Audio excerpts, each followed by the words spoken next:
Hey, how are you? This is a game. We made this game to make a record, the record of Lapone Kamess.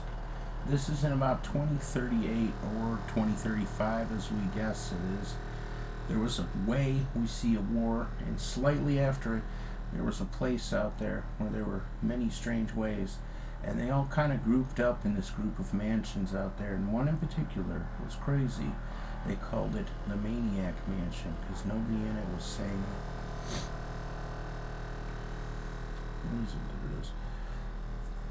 They said, don't go anywhere near there. They are crazy. They will kill you if you pick something up wrong.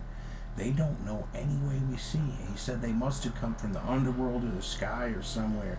They were not a way we see.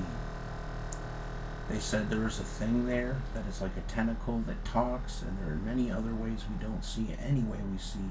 And they must be some way we see because they were there and they don't understand what it was. And they said this place in particular is the craziest thing that has ever occurred and nobody can explain it. And they said it was real as real gets. Everything in it was taboo. The wallpaper, the floor, the ceiling tile, everything. There were weird things going on there. Almost everybody that was near it said it must have crash landed from an alien ship because it was so odd. Everyone said the mansion looked fine from the outside from far away, but the closer you get, it started to emanate a hostile sort of glow or something similar, and it didn't smell weird, it just had an odor you could not quite describe, and it was for sure the craziest thing most people had ever seen. We worked very hard on it, and we worked in day and night. We don't know if you see a way, but it took us way too long to make this game. I mean, it took us years of struggle for some reason.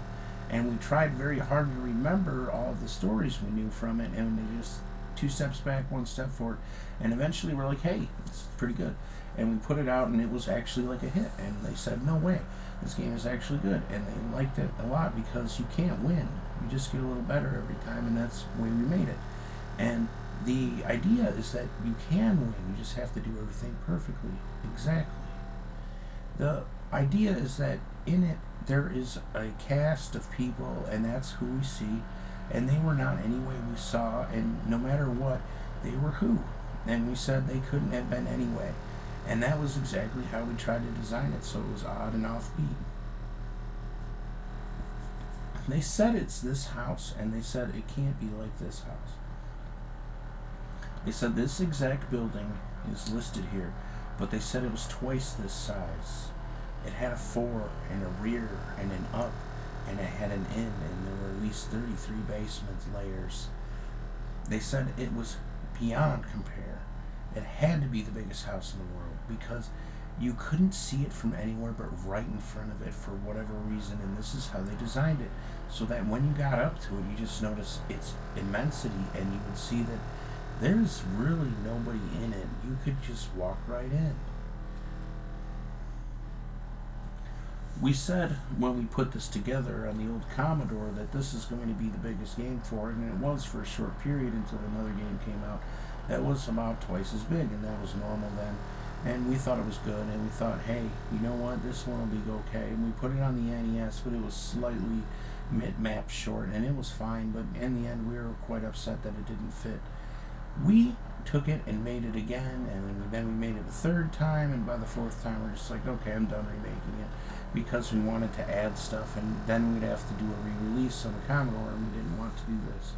So what we did is we went ahead and we made a third one called The Mat, and we can't release it for some reason. No matter what, it just doesn't go through. And we've tried to put this game out 20 times, and it just doesn't get a follow, or whatever happens, it just stays on the arc, and we can't get it to come through. We said, I sure hope someone eventually gets it to go through, and they will see a way we don't see, because it was crazy like this. They said this is exactly what it was, and they wanted it to be perfect in every way, and they spent day and night on it, time and time again, to get this thing to come out, and it just wouldn't. And they said eventually someone will get this thing to work, and I will make it come out, and it will be a good way.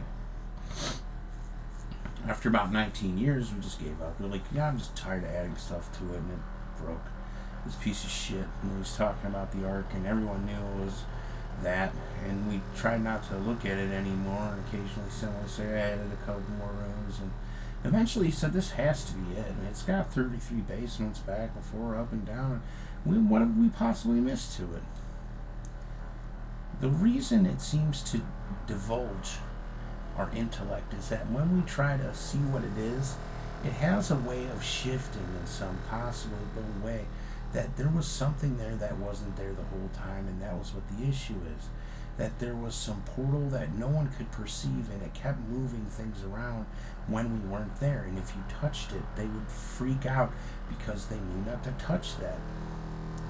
The idea is that no matter how many times you did this correctly, something would move, and that's what we tried to emulate, because it would always be what it wasn't when it was. And this is basically how the game went. As far as I can tell, the whole problem with Matt was that there was nobody to see it the way we see it, and that it would not see a way. And if we showed it to someone, they would possibly steal the idea, or however you see these things, and we didn't want to divulge it. We tried many times to come out with a sequel to this, and we said we could do Dave the Tentacle like we had planned, and we just moved on to that. We made a couple games like that, and they were both good, and they were both well received as well. And by the time we were making Full Throttle, we said, what happened to Matt? And somebody said the file appears to be missing. And we know that he had hidden it away because he had planned on breaking away and coming out with his own company to rival LucasArts. By the time we were done with that one, we said, okay, well, let's find the files, and we did. And we put them back in our database, and we looked at it, and it was like some of it was missing or broken. He says, no, this is it. This is exactly it. And we were looking at it for a long time. We said, why is this like this? He said, so the items have a way of moving around when no one is looking because they were there. He said, okay, I understand this, but something is wrong with the code. He says, no, this is the correct code. And they go, well, maybe this is why it won't compile or whatever else. And he says, no, this is exactly how we wrote it. This works perfectly inside of the Commodore system, which at this time had been defunct for a long time. When we figured out he was still developing it for the Commodore 64, and we had moved on to SNES and things like this, we said, what is he doing to make it like this? And then we went back and we read the whole thing, and we go, this is crazy. He has lost his goddamn mind. And we finally figured out it was broken. So what we were doing is we made sure to cut all ties with him because we figured he might do something that was erratic, and we decided that, you know what, we will just can it for now, and somebody would have to rewrite the entire thing eventually, and no one ever really wanted the chore because he codes sloppily. By the time we were ready to go to the next thing, we decided, you know what, let's just dump it. It's gone. It's the flash in the pan and all these things, and we said, you know what, we can come up with a better game than this anyways. And by the time Full Throttle had been released, and it was like a hit almost, and we go, you know what, if it fails, we're going to look really stupid. So we didn't make it. We had an idea for a film from it, and we tried to produce it in some way we saw, and they didn't like it, and we came up with another one, they didn't like it, and then they came up with one and they liked it, and they're like, we don't like it very much, this isn't even like it was. And they said, we want to do a record, and they said, no, this can't be a record, it's fantasy. And we said, no, it's not. And they said, well, you can't tell future stories and to say it's a record. He says, yes, we can.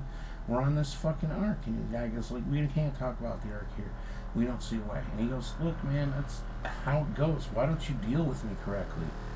I hate these idiots.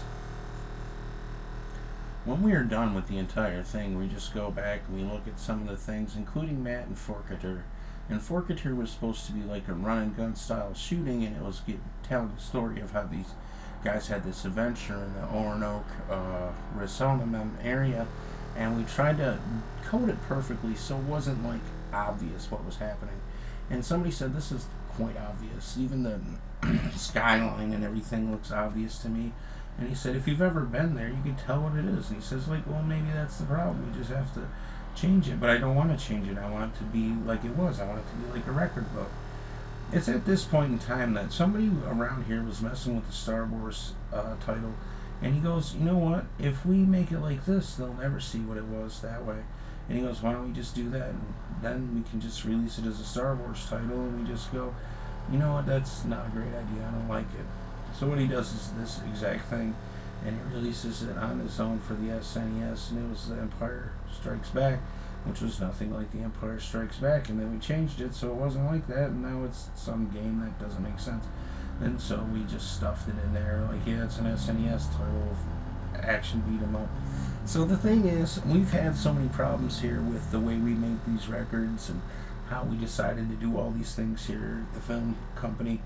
And by the time we got all these titles ready to release, there's always something in the way. It was always a problem because we were very serious about these records. We have an entire library of things that are basically from the future back, and we go, you know, why don't we do this one or that one? And then we don't do it the right way. We get very upset some days, and we want to yell and scream at everybody. And this is what we are, or were.